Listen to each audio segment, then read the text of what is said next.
அன்பு, அதோ Mahesh sir.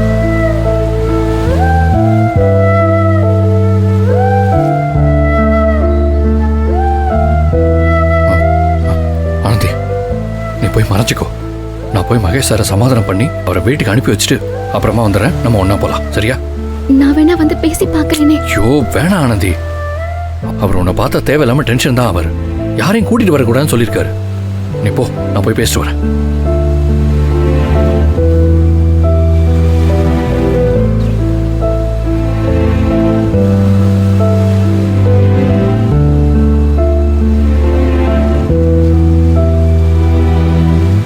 Sir sir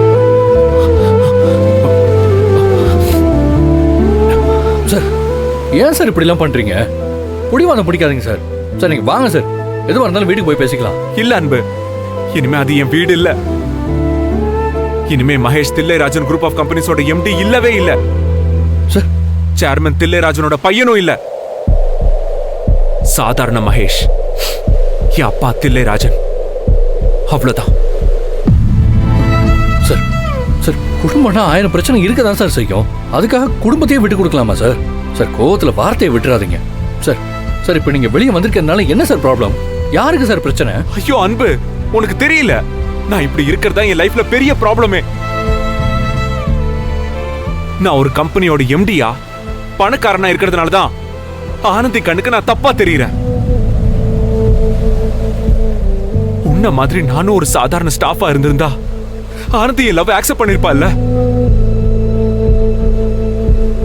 இந்த பணமும் அந்தஸ்து பாஸ்ங்கிற இந்த எண்ணம் இதுதான் ஆனந்தியை என்கிட்ட இருந்து ரொம்ப தூரம் கொண்டு போய் வச்சிருக்கு.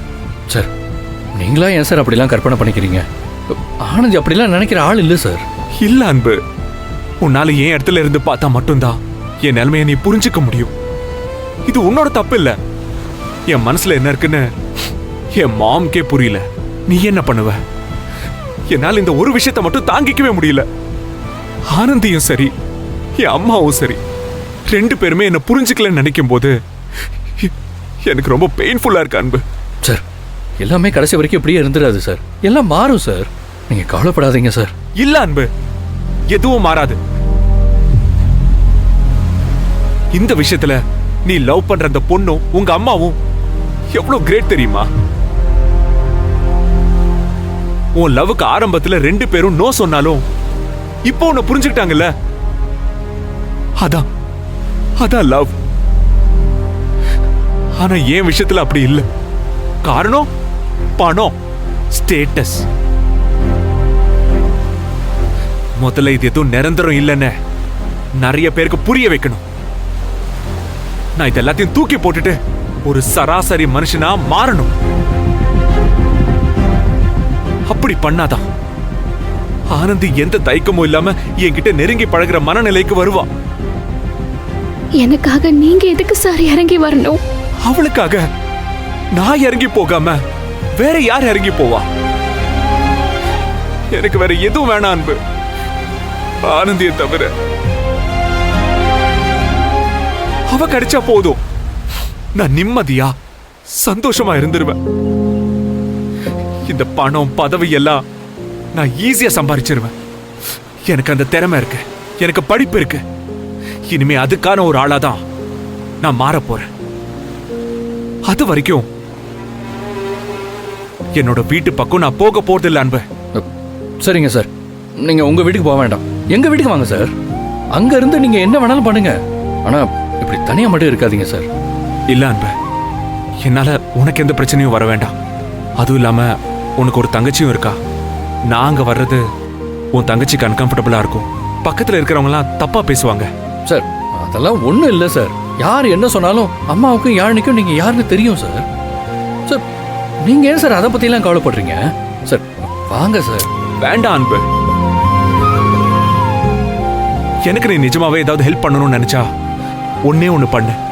என்ன பண்ணணும் சொல்லுங்க சார், நான் என்ன வேணாலும் பண்றேன் சார். எனக்கு ஏதாவது ஒரு சின்ன லாட்ஜில், ரூம் ரெண்ட் கம்மியா இருக்கிற ஒரு லாட்ஜில் ஒரு ஒரு ஒரு வாரம் தங்கறதுக்கு மட்டும் நீ அரேஞ்ச் பண்ணி கொடுக்குறியா? நான் அதுக்குள்ள ஏதாவது ஒரு வேலையில சேர்ந்துருவேன். அதுக்கப்புறம் இண்டிவிஜுவலா என்ன நானே பாத்துக்குவேன். சார் என்ன சார்? சார் நீங்க எவ்வளவு பெரிய கம்பெனியோட ஓனர், எதுக்கு சார் நீங்க யாருக்கிட்டயோ போய் கை கட்டி வேலை பார்க்கணும்? இல்ல அன்பு, இனிமே நான் முதலாளியா இருக்க விரும்பல. சராசரி மனுஷனா வாழதான் விரும்புறேன். நான் ஆனந்திக்கு பிடிச்ச ஒருத்தனா இருக்க விரும்புறேன். நான் என்ன மாத்திக்கிட்டா கண்டிப்பா ஆனந்திக்கு என்ன பிடிக்கும் அன்பு. ரொம்ப பெரிய லாட்ஜ் எல்லாம் கொண்டு போய் விட்டுறாத. ஏன்னா என்கிட்ட இப்ப பணம் இல்ல அன்பு. சார் ரொம்ப சிம்பிளா பேசி சரி பண்ண வேண்டிய விஷயத்த நீங்க ரொம்ப சிக்கலாக்குறீங்களோ தோணுது சார். இல்ல அன்பு, இப்ப நான் தெளிவா இருக்கேன். எனக்காக நீ இதை செய்வியா மாட்டியா?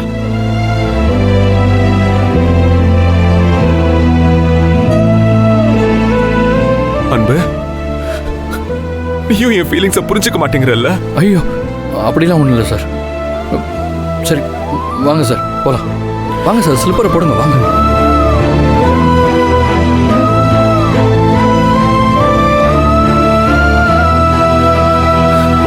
சார் சார் இப்படி போகலாம் சார். வாங்க.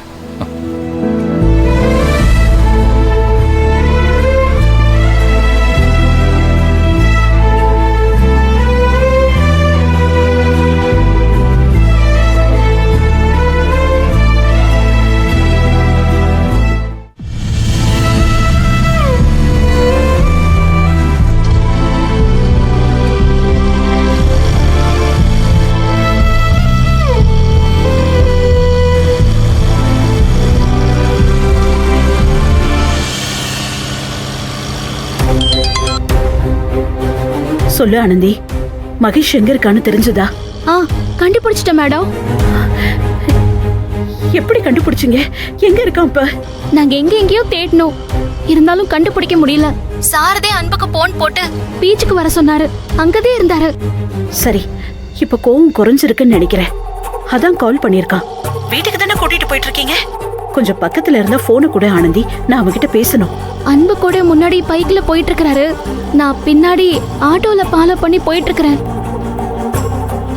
அன்பை தவிர அவரை வேற யாரையுமே பார்க்க விரும்பல மேடம். அவர் வீட்டுக்கும் போக மாட்டேங்கிறாரு. கொஞ்ச நாளைக்கு ஏதோ லாட்ஜ்ல தங்குறேன்னு அன்பு கூடதே பைக்ல லாட்ஜ் தேடி போயிட்டு இருக்கிறாரு. லாட்ஜ்லயா? அவன் எதுக்கு லாட்ஜ்ல எல்லாம் தங்கி கஷ்டப்படணும்? இப்பவே நான் அவங்க வீட்டுக்கு போன் பண்ணி மகேஷ வந்து கூட்டிட்டு போக சொல்றேன். ஆமா, இப்ப எங்க இருக்கேன்னு முதல்ல சொல்லு. இல்ல மேடம், அவசரப்படாதீங்க. இப்ப நீங்க எது பண்ணாலும் அவர் கோவம் இன்னும் அதிகமாகத்தான் செய்யும். அன்பு கேட்டதுக்கு யாருக்கும் சொல்லக்கூடாதுன்னு சொல்லிதே கூட்டிட்டு போயிட்டு இருக்கிறாரு. அதே மாதிரி யாரு போன் பண்ணாலும் யாரு நேர்ல வந்தாலும் அன்பதே சொன்னார்னு தப்பா நினைச்சு பாரு மேடம்.